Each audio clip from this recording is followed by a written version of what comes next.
Amém, graças a Deus. A igreja pode se assentar. É uma alegria, né? Eu não tinha visto o meu consogro e minha consogra, né? Estarem chegando, mas é muita alegria vê-los aqui. Não tive pessoalmente a oportunidade de dar parabéns para você, vovô e vovó, pelo nascimento do João. É uma alegria muito grande esse momento, é uma alegria muito grande ter vocês aqui. Espero e oro a Deus que criem raiz aqui, tem? Olha, né? Acho que é uma profecia, não sei, né? Queria agradecer também o Tiago, né? O Tiago é um presbítero da nosso presbitério, um amigo de muitos anos, né? E hoje ele veio também passar esse tempo conosco aqui. Mas ele também veio tirar a medida dos armários da diaconia que tá sendo ali. Então já estamos dando mais um passo nas nossas reformas aqui. Então, obrigado, agradeço a Deus pela vida de vocês. É uma alegria.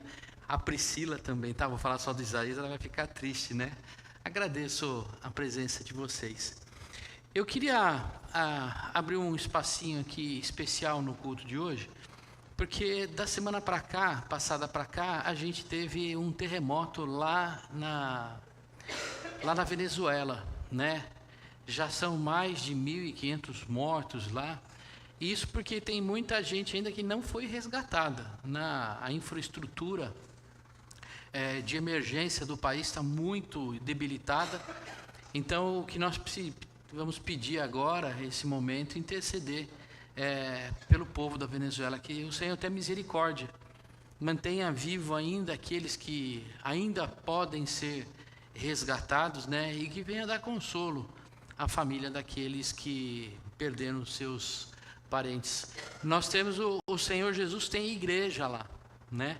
Então tem a igreja do Senhor Jesus que vive lá em várias comunidades de fé, denominações diferentes, que também estão ajudando e também estão sofrendo nesse momento. Queria incluir nesse momento de oração também a gratidão pela vida do Sansão, né? Trazer a mensagem à igreja que o Sansão está no hospital ainda, mas é normal para quem é prematuro, então está bem cuidado. A Larissa também está bem, né? Em casa hoje conversamos com a Laudiceia aqui hoje de manhã, que ela deu aula para nós. Está tudo correndo, tudo direitinho com a família. E também pedir esse momento oração pela Dorcas, né, irmã do seu Paulinho, que tem passado um momento difícil na vida dela, que a gente possa juntos orar por esses pedidos de oração. Amém? Feche os seus olhos, vamos falar com o Senhor. Pai, obrigado, Senhor, obrigado pela tua misericórdia, pelo teu amor. Porque mesmo, Senhor, sem nós merecermos, Pai, mesmo sendo pecadores diante de Ti, Senhor, o Senhor assim ainda olha para nós, aceita, Senhor, na Tua presença, derrama do Teu Espírito e nos ama, Senhor. Por isso, nós estamos aqui nessa noite, Senhor, para louvar e adorar ao Senhor, reconhecer diante de Ti os nossos pecados, as nossas imperfeições e pedir a Ti, Senhor, a Tua misericórdia. Senhor, tem misericórdia, Senhor, do povo da Venezuela. Senhor, já tem sofrido tantos anos, Senhor, com um problema econômico, Senhor, social, e vivem agora, Pai, de forma urgente, uma necessidade enorme, meu Pai, em virtude do terremoto. Senhor, dá forças às mãos dos socorristas, Senhor, dá a eles entusiasmo, Senhor, que eles não cessem, Pai, de socorrer as vítimas. Senhor, peço a Ti, Pai, para aquele que ainda tem um fôlego de vida, Senhor, no meio dos escombros, que o Senhor o toque nesse momento. Que ele possa perceber e crer, meu Pai, que ele não está sozinho, mas o Senhor está com ele. Resgata, Pai, com vida aqueles, Pai, que ainda tiverem um fôlego de vida. E peço a Ti consolar a Tua igreja e todas as famílias, Senhor, que perderam os seus parentes nessa tragédia. Que eles possam sentir o Teu consolo, Senhor, serem acolhidos pela Tua igreja, Senhor, naquele lugar. para que esse momento difícil, meu Pai, possa ser superado, não sem dor, Pai, porque a dor é própria desse momento, mas na esperança de que o Senhor é com eles. Pedimos a Ti também, Pai, cuida do Sansão no hospital, dos enfermeiros, dos médicos, que ele possa continuar, meu Pai, crescendo, Pai, em graça, em força. Também pedimos a Ti que traga uma recuperação rápida a Larissa, Pai, que a sua pressão, meu Pai, venha se estabilizar, que toda a sua saúde venha a entrar nos eixos e que ela possa viver esse momento de alegria, meu Pai, de trazer uma criança a este mundo. E pedimos por fim, Pai, a Ti a respeito da Doca. O Senhor conhece ela, Pai, e o Senhor caminhou junto com ela e sabe, Pai, dos conflitos, das dificuldades de saúde, de tudo que ela tem enfrentado. O que eu peço a Ti, Pai, primeiramente, é que o Senhor use as mãos do seu Paulinho, Pai, para que dê a ela o conforto e o apoio necessário. Mas peço acima de tudo, Pai, que o Teu Espírito Santo venha agir sobre a vida dela. Senhor, faça, Pai, com que esse tempo de nuvem, Senhor, de tempestade, passe, Senhor, e ela possa ver novamente o sol brilhar.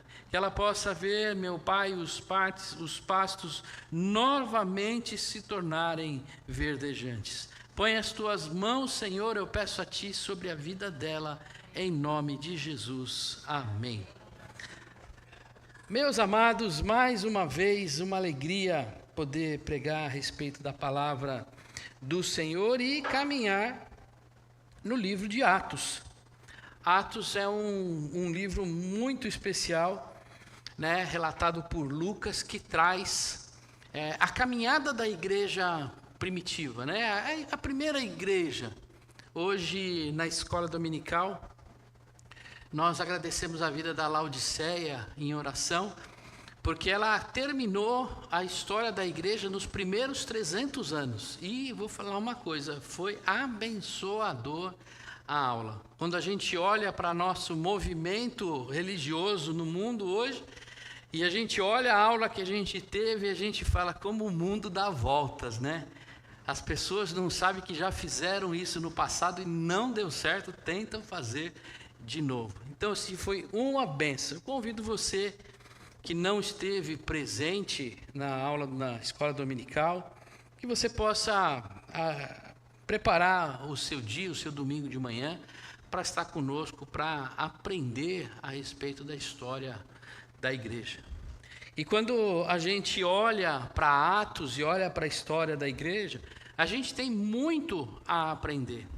Porque assim como eles viveram naquela época, como igreja, num mundo de gentios, assim também hoje a gente vive a nossa caminhada de fé num mundo que muitas vezes não conhece o Senhor Jesus.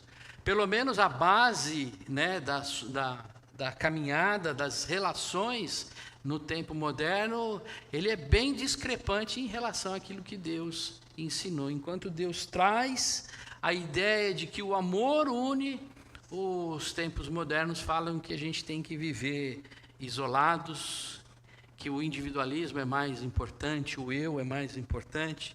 Os relacionamentos, em vez de serem sólidos, são líquidos, frágeis, se desfazem.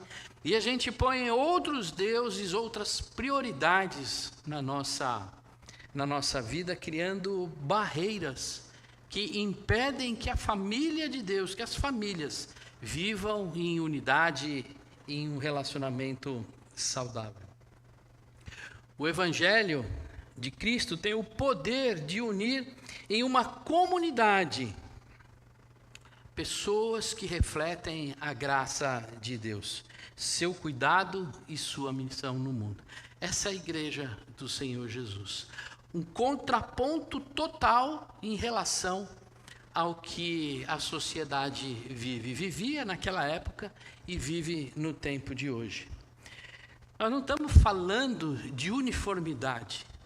A igreja de Jesus Cristo, quando forma-se como um só corpo, não é que são todos iguais.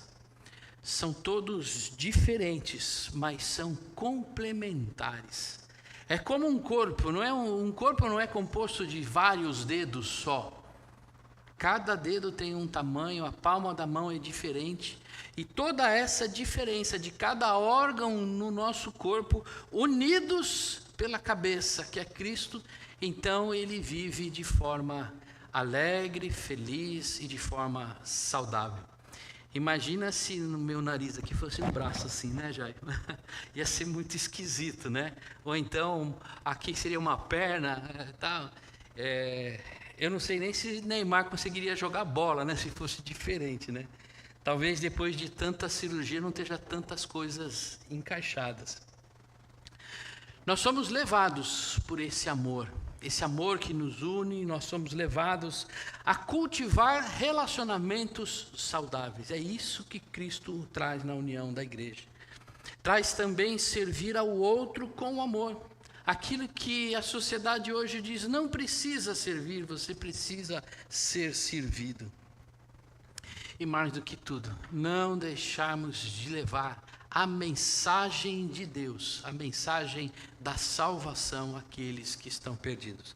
Não aqueles que a gente gosta, mas a todos, independente de quem são. Se é gordo, se é magro, se é alto, se é baixo, se é americano, se é iraniano, se é presbiteriano, se é metodista, se é gentil, se é católico, não interessa a sua posição social, nada disso. Somos chamados a derrubar muros, é isso que o Evangelho nos convida, a derrubar todos os muros que todos os seres humanos insistem em construir. E a gente vai olhar no texto de hoje, nós vamos falar de Cornélio. E Deus nos mostra, lá na casa de Cornélio, que sua graça não está limitada por nacionalidade, cultura, classe social ou história pessoal. Porque Cornélio era uma pessoa diferente da igreja cristã e da igreja judaica. Somos chamados, meus amados, a anunciar a Cristo a todas as pessoas, refletindo esse coração missionário que Deus põe em cada um de nós. Para isso, eu convido a igreja a abrir a palavra de Deus em Atos 10. Nós vamos ler de 34 ao 43. Atos 10, 34 a 43. Eu convido você também a ficar de pé em reverência à palavra. É o Senhor falando conosco através das Escrituras. Amém? Já está projetado lá? Diz a palavra do Senhor. Então Pedro começou a falar e lhe disse: reconheço por verdade que Deus não trata as pessoas com parcialidade. Pelo contrário, em qualquer nação, aquele que o teme e faz o que é justo, lhe é aceitável. Esta é a palavra que Deus enviou aos filhos de Israel, anunciando-lhes o evangelho da paz por meio de Jesus Cristo. Este é o Senhor de todos. Vocês sabem o que aconteceu em toda a Judéia, tendo começado na Galiléia depois do batismo que João pregou, como Deus ungiu Jesus de Nazaré com o Espírito Santo e com o poder. Jesus andou por toda parte, fazendo o bem e curando todos os oprimidos do diabo, porque Deus estava com ele. E nós somos testemunhas de tudo o que fez na terra dos judeus e em Jerusalém. Depois eles o mataram, penduraram-o no madeiro. Mas Deus o ressuscitou no terceiro dia e concedeu que fosse manifesto, não a todo o povo, mas às testemunhas que foram anteriormente escolhidas por Deus, isto é, a nós que comemos e bebemos com ele, depois que ressurgiu dentre os mortos. Jesus nos mandou pregar ao povo e testemunhar que ele foi constituído por Deus como juiz de vivos e de mortos. Dele todos os profetas dão testemunho de que, por meio do seu sangue, todo o que nele crê recebe a remissão dos pecados. Feche os olhos. Pai, obrigado, Senhor, pela tua palavra. Senhor, que esta palavra, esta pregação de Pedro, Senhor, assim como ecoou sobre toda a casa de Cornélio naquele dia, também, Pai, possa se transformar em vida em nossos corações.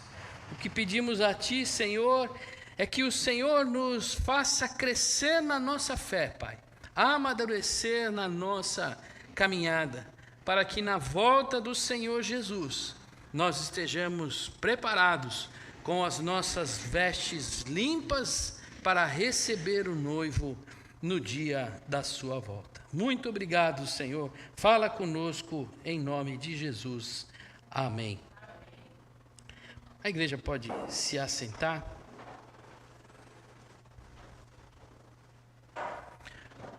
Um contexto rápido para entender o que estava acontecendo quando Pedro fez essa pregação. É importante a gente dar uma olhada nisso. Se a gente voltar no começo do capítulo 10, a gente vai ver que um homem chamado Cornélio, um centurião era um homem que guardava, que comandava uma tropa de 100 soldados lá de Roma. Então era uma pessoa importante e que tinha a confiança do imperador e do governador. Ele era o que liderava uma tropa de 100 homens. Então ele era um romano, uma pessoa fiel ao seu império. E um anjo foi falar com Cornélio para procurar a Pedro. Por que o anjo procurou a Cornélio? O que esse Cornélio tinha de especial que o anjo foi falar com ele? Diz o relato lá de Atos 10, de 1 a 8, que ele era homem de oração.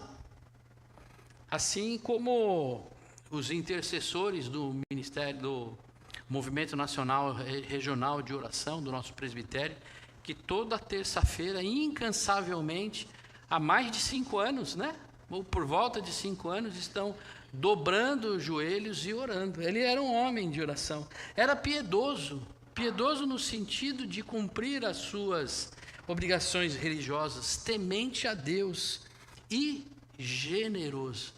Guarda a imagem dessa pessoa. Não era um judeu, mas era uma pessoa considerada pelos judeus impura.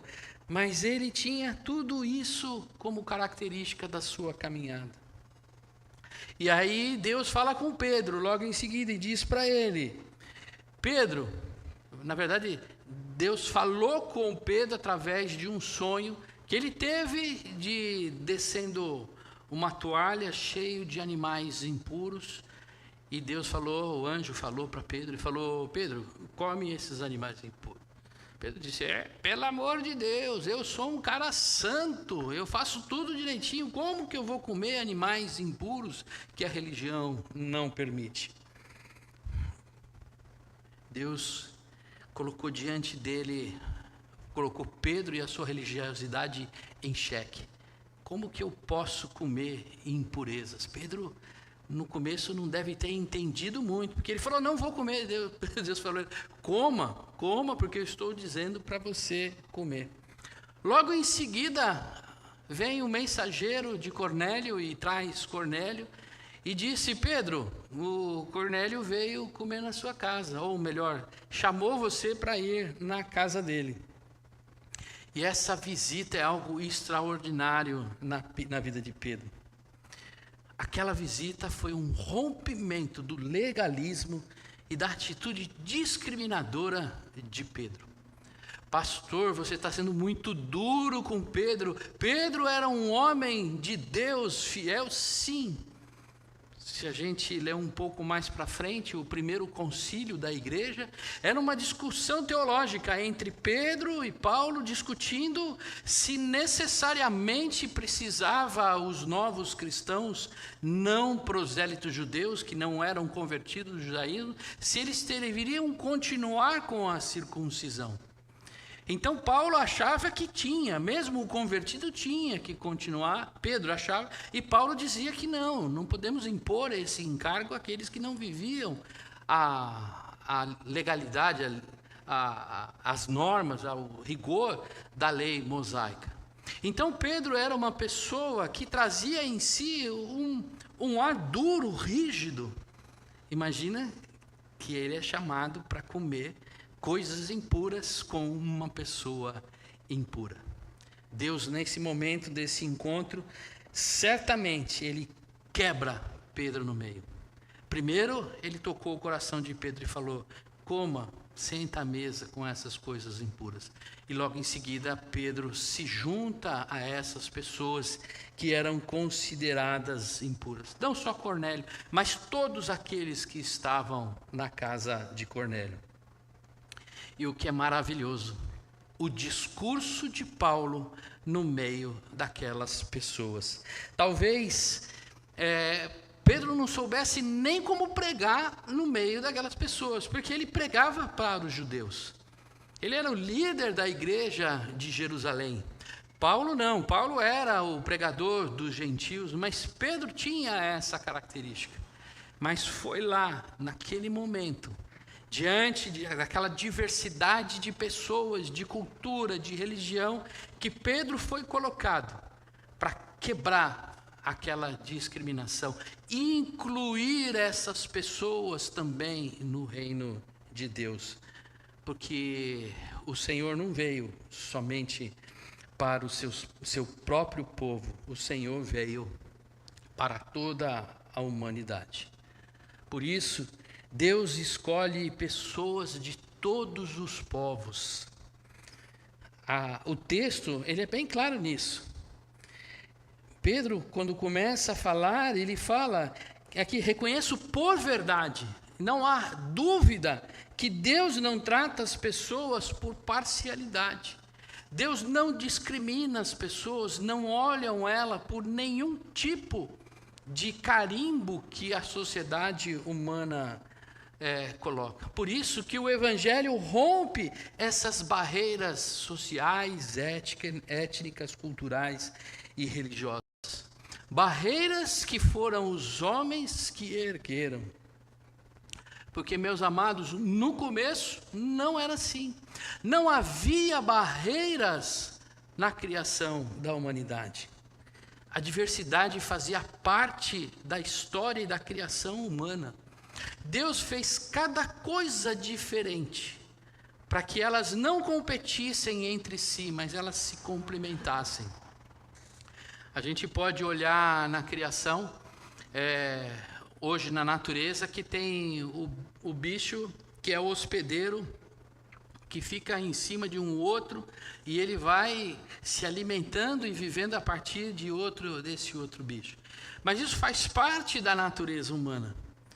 E aí, quando você olha, tem um outro pássaro maior que come esse inseto que estava hospedado naquele outro, e aí você começa a ver que cada um, de forma diferente, age na natureza para manter um equilíbrio. Isso é riqueza da criação.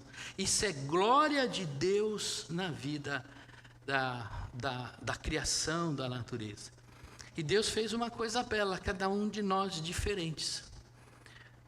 A gente tem, quem tem mais de 2 filhos, ou quem tem mais de um filho, já tem 2, a gente vê coisas diferentes. Foram filhos do mesmo pai, da mesma mãe, foram criados do mesmo jeito, mas são pessoas completamente diferentes, são gênios diferentes, forma de pensar diferente. Isso é a diversidade de Deus que nasceu da criação.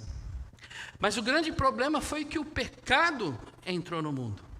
Houve uma distorção da criação. E aí o que acontece? Muitas vezes o ser humano, com o pensamento já corrompido pelo pecado, ele acha que aquilo que ele está pensando e vivendo, aquilo está certo. Discriminar a pessoa pela a sua condição social faz sentido. E eu vejo muitas vezes que parece que para nós é normal, mas uma grande parte da população se fecha em condomínios, e aqui dentro eu vivo bem, e eles, eu não quero saber, lá fora é outra coisa. Faz parte da condição humana. Eu acumulo riquezas, mas eu olho para o próximo e eles estão sofrendo, mas isso não dói meu coração.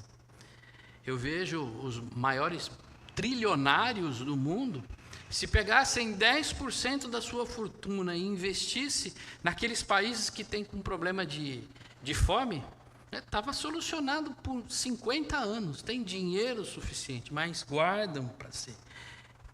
Quem falar então da discriminação racial, que a cor de pele vai determinar, ou a nacionalidade vai determinar o caráter e a qualidade das pessoas.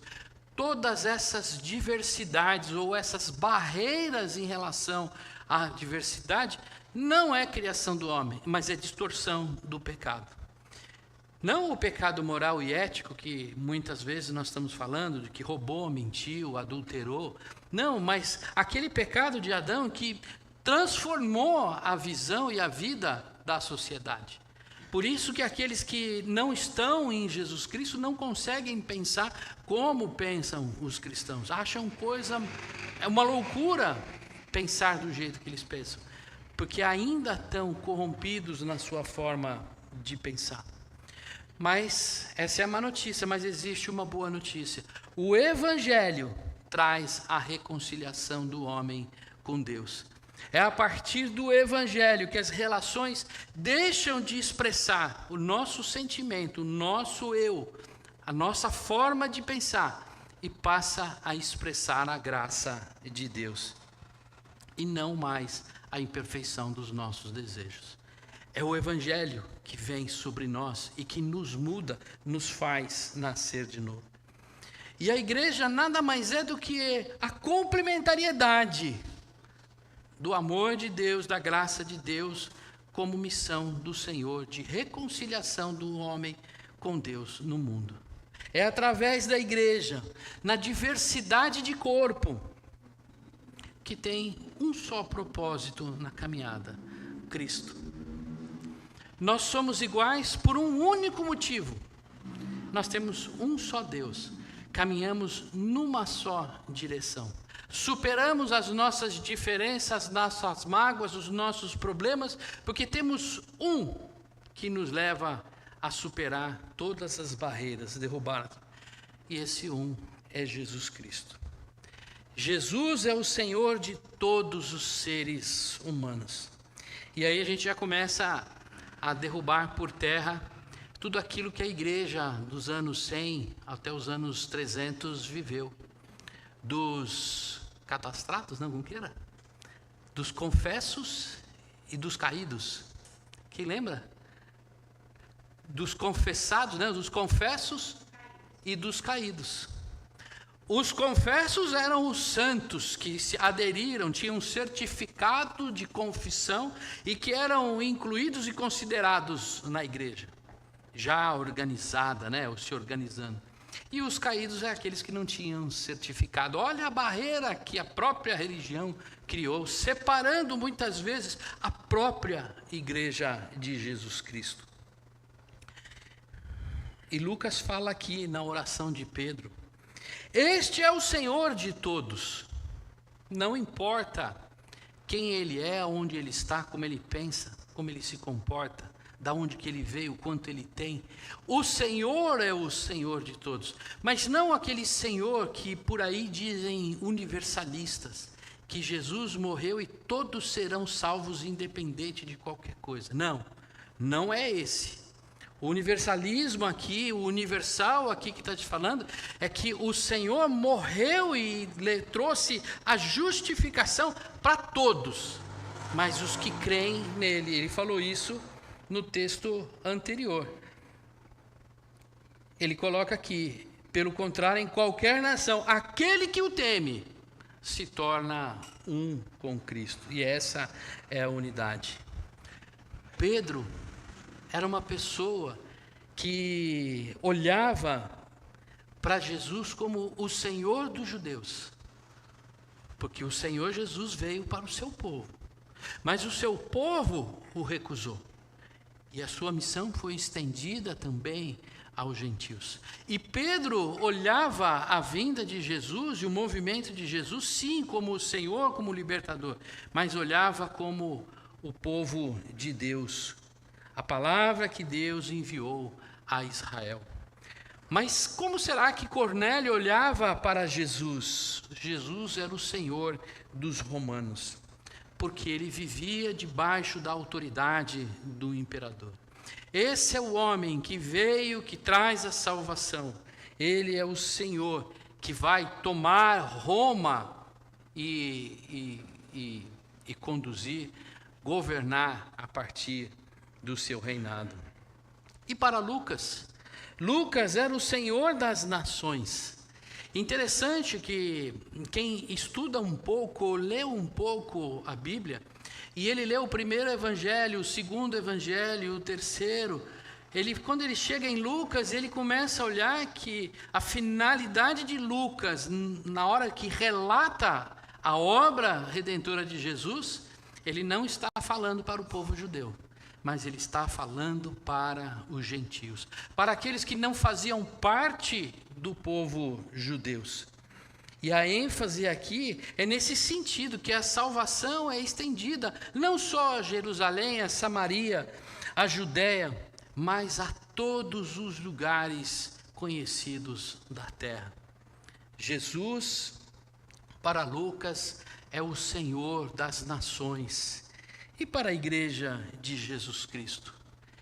Para a igreja de Jesus Cristo, hoje Jesus é o Senhor de todos os povos, de todas as tribos, nações, culturas, guetos, a forma com que você quiser falar.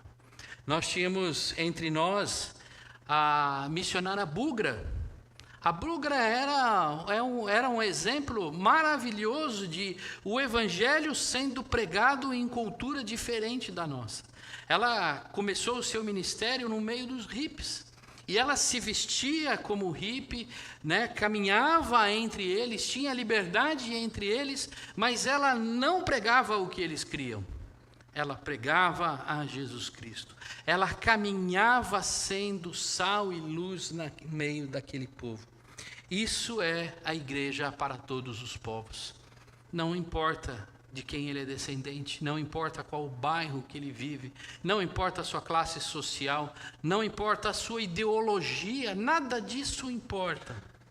O que importa é que Jesus é o Senhor e só através dele é que nós alcançamos a salvação.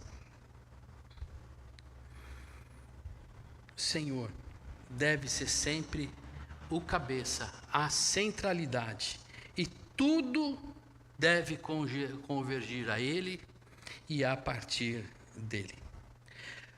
Pedro continua na sua pregação, no verso 38, na parte 2, diz assim: Jesus andou por toda parte, fazendo bem e curando todos os oprimidos do diabo, porque Deus estava com ele. A vida de Jesus testemunha e identifica, indica que ele era o Messias esperado. Tudo o que o Senhor fez, tudo como ele agiu e andou, foi cumprimento de profecia. Talvez você discorde e não creia, mas que de fato ele foi o Messias, o profeta que foi indicado, o Salvador que os profetas traziam, era Jesus Cristo.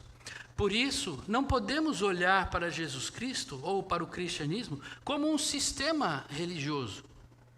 Não é como uma estrutura de religião que nos leva a um conforto espiritual.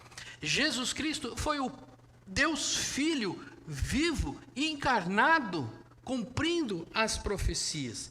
Jesus rompeu naquela época todas as barreiras que a humanidade criou. Se a gente for voltar e olhar o Sermão do Monte, e a gente já fez estudos sobre o Sermão do Monte, o que nós estamos vendo é o Senhor ensinar o seu povo a romper as barreiras daquele tempo da sociedade, as barreiras de opressão, de religiosidade e de tudo aquilo que escravizava as pessoas. O Senhor Jesus não é um sistema religioso, mas ele é o próprio Deus vivo que encarnou entre nós e hoje governa tudo e todos à direita do Pai. Por isso, meus amados, todo aquele que crê recebe perdão e nova vida. No 39 e 40, Pedro vem dizendo o seguinte: olha, nós apóstolos fomos testemunhas de que Deus ressuscitou, que Jesus ressuscitou, Deus ressuscitou Jesus no terceiro dia. A base da nossa fé é que o Senhor vive. Porque se Jesus morreu e não ressuscitou, é vã a nossa fé. Agora, nós não falamos como um sistema religioso, como um livro que foi escrito, mas a gente viu, a gente testemunhou através da vida dos apóstolos. Jesus, que foi algo maravilhoso, depois que ressuscitou, passou pelo caminho de Emaús. Os discípulos que estavam caminhando não conseguiram compreender que era Jesus. E depois, no momento que eles vão partilhar o pão, que eles comem do pão, eles falaram: ah, era Jesus, ele ressuscitou. Na unidade, na comunhão dos discípulos. Por isso, a importância fundamental de estarmos juntos, pelo menos uma vez por mês, na comunhão da ceia. Ah, pastor, mas isso é religiosidade, né? É regra. Não, é expressão de unidade. É reconhecimento de que quando eu não venho, aquele lugar está vazio na mesa. Está faltando você. A mesa fica vazia ali. Porque nós todos juntos, a partir de Jesus Cristo, formamos um só corpo. Porque foi Ele que pagou o preço por tudo e para a nossa salvação. Por isso, a necessidade de estarmos juntos, testificando como memorial. O Senhor é o único Salvador e Ele voltará. E essa mesa que a gente senta, ela não tem distinção. Não tem quem senta à direita, quem senta à esquerda. Não tem só santo na mesa. Pastor, que pecado, como não tem só santo? Não, não tem. No momento da ceia, Judas estava lá. Então assim, estava todo mundo, todos nós que cremos no Senhor Jesus. Nós somos chamados a viver essa unidade em Jesus Cristo. A partir da ressurreição, o pecado e a carne perdem força, sendo as nossas relações readequadas, tanto com Deus quanto com os outros. Olha só que interessante. Se você perguntar para mim: pastor, você tem força para você restaurar as suas relações que estão rompidas? Eu digo para os irmãos com todo amor e com toda sinceridade: eu não tenho forças. Você tem vontade? Não tenho vontade. Mas o que me impele e que me faz agir dessa forma é a ação do Espírito Santo. É através dele na minha vida, a ação de Deus, que me constrange, que me enche o coração e que me faz perdoar aqueles a quem eu ofendi. Simples assim, sinceramente assim, sinceramente assim. Eu sei que na nossa caminhada nós vamos enfrentar barreiras, enfrentar problemas, porque nós somos diversos, cada um tem os seus pontos de vistas, né? As suas questões. Mas o que nós precisamos é parar de olhar para um para o outro, para aquilo que valoriza, desvaloriza, para aquilo que discrimina, não discrimina, e olhar para Jesus Cristo. Que hora que a gente olhar para Jesus Cristo, não, então, se o Senhor teve misericórdia e amor para perdoar a mim, como eu não vou perdoar o meu irmão? E essa é o que nós somos chamados a fazer, a romper, a derrubar as barreiras que estão nos nossos relacionamentos, que não deixam nós sermos um só corpo. Porque a missão da igreja é testemunhar essa unidade. É testemunhar a todos que o Senhor Jesus ressuscitou, que os pecados estão perdoados e que nós podemos viver uma vida diferente em Jesus Cristo. Não precisamos ser individualista. Não precisamos mais ser escravizados pelas bets, né? As bets, aquele jogo, né? Não precisamos mais ser presos ao jogo. Não estamos mais escravizados a vícios, a bebida, a cigarro e ao que for, a comer demais. Nós somos chamados a viver uma expressão diferente na nossa vida. Olha o que Pedro, na pregação dele, disse: Jesus nos mandou pregar ao povo e testemunhar a respeito da ressurreição de Cristo. E aí ele completa: todo aquele que crer em Jesus recebe a remissão de pecados. A chave está aqui. O amor de Deus vem sobre toda a humanidade. E nós, como discípulos do Senhor Jesus, somos chamados a discipular as outras pessoas. Aqueles que ainda não entenderam ou ainda não experimentaram da graça de Deus. É o Evangelho, é viver a pregação do Evangelho, não naquela pregação explosiva, como o pastor Sidney pregou lá no encontro, que ele diz assim, né, a pregação explosiva, lá, o evangelismo explosivo, era assim: olha, se você não aceitar Jesus, você vai para o inferno, você tem que aceitar agora. E aí a pessoa aceitava, né, sob pressão e coação. Não é mais isso que a gente vive. O que a gente vive é ser discípulo e tornar o outro um discípulo mais parecido com Jesus. Não com o dedo em riste apontando os seus problemas, mas é convivendo, é caminhando, comendo um saco de sal com uma pessoa, sendo testemunha de Cristo através da vivência do dia a dia, do cotidiano. E quando nós vivemos um processo de discipulado, nós começamos a quebrar as barreiras, porque começa a haver convívio, porque eu começo a me parecer mais com Jesus Cristo, e quanto mais parecido com eles, mais fácil é de derrubar barreiras ideológicas, barreiras culturais, barreiras afetivas, porque o discipulado nos leva a caminhar junto. O discipulado nos ajuda a expressar a fé que está dentro do coração na vida prática. Porque discipulado, na verdade, não é um programa, não é um treinamento, não é uma característica de uma igreja. Discipulado é vida na vida. Eu amo esse meu irmão, independente de quem ele é. Mas eu olho para ele e falo: vem cá, dá um braço aqui. Vamos caminhar junto? Eu preciso de você, meu irmão. E você vai aprender comigo. E nós vamos caminhando para cada dia ficar mais parecidos com o Senhor Jesus. E o discipulado é tão importante que a partir dessa caminhada próxima, a gente começa a enxergar dons. Dons que muitas vezes estão escondidos, que a gente não enxerga. Mas o relacionamento vai crescendo, a maturidade vai aparecendo, e aí a gente começa a ver: puxa vida, esse irmão tem um dom de acolhimento maravilhoso. Será que esse irmão, essa irmã não pode